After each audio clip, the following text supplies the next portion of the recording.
It is counting down for the close as we step into this long weekend, and it's been not all that disappointing, but remember it's a long weekend, so you don't know what sort of cues we're going to wake up to on Tuesday morning when the market does resume trading. For today, we've done okay. We're pretty much closing around where we started off in trade. Did fall below the 9,000 mark and then seen a 50-odd point recovery coming in from the lows. 90.41 on the Nifty futures, that's how we've shut shop. The breath as well isn't all that bad as we were at the lows of the day. We managed to recover some lost ground, but still we're going in favor of the declines. The biggest sectoral laggard today has got to be finance. That's almost gotten clobbered by about almost 4% or so. Not much of movement coming in for cap goods, banking. They've all closed in the red. FMCG for that matter. Real estate as well has been a sector loser today, and for that matter power and metals as well have gone home with red ticks.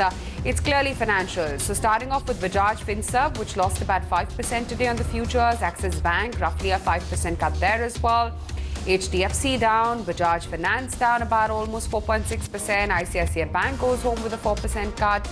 And then metals, because of the fresh escalations of tensions between what's going on Hong Kong as well as China and how US has retaliated to that, you are seeing metals see a fresh wave of selling. Also remember, most of Asia has bled, especially China as well as Hong Kong have closed in with deep gashes. And that's exactly how Europe as well has kick-started trade. So Hindalco, Tata Steel, these have all been significant losers today. Even from within the broader markets, PFC, Ujjivan, Shriram Transport Finance, Indiabulls Housing, Equitas in fact lost about almost 7% there.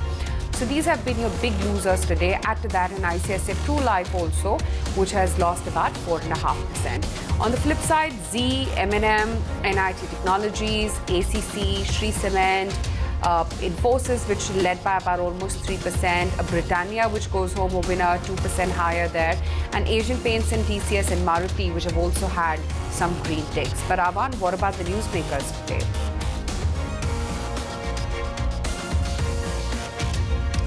Well, it's clearly been those banks that have been in the limelight in today's trading session, and for the most part, as you flagged off, have been beaten pretty badly out of shape.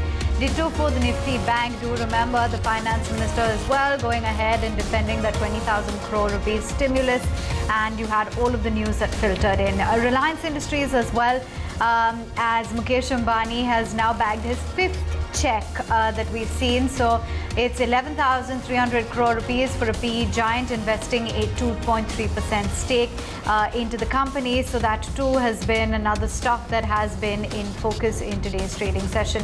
The entire aviation packet, and we continue to monitor what's happening on that front. Remember, the latest is that the DGCA has approved the schedule for 2,800 flights across airlines till the 30th of June.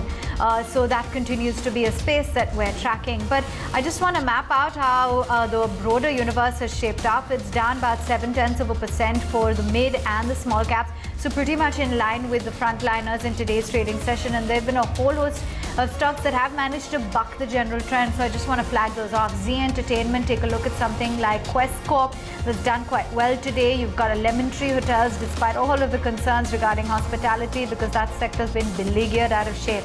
Delta, ditto. You've got SpiceJet, India Cements, as well as Tata Power and Philips Carbon.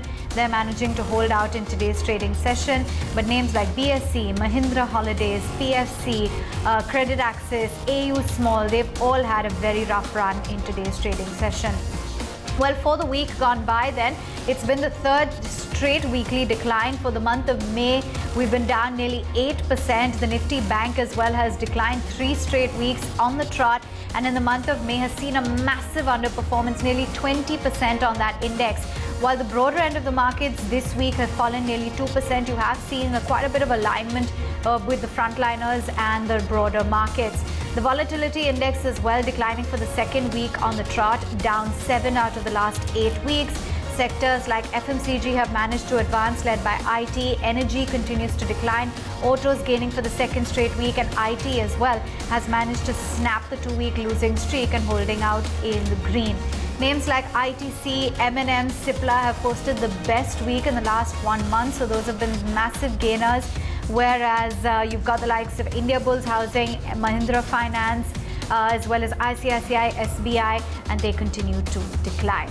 So that pretty much wraps wraps up today's trading session as we ended up at 9,039, 260 points down on the Sensex.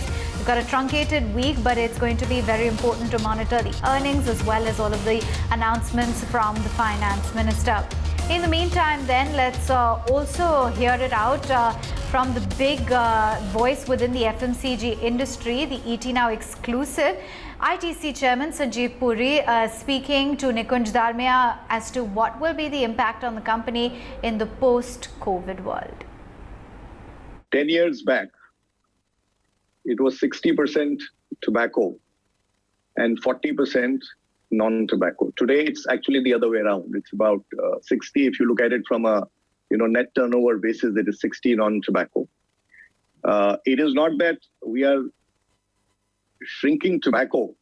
It is just that the investments today we are making, and that's where the headroom for growth is much higher in our other segments.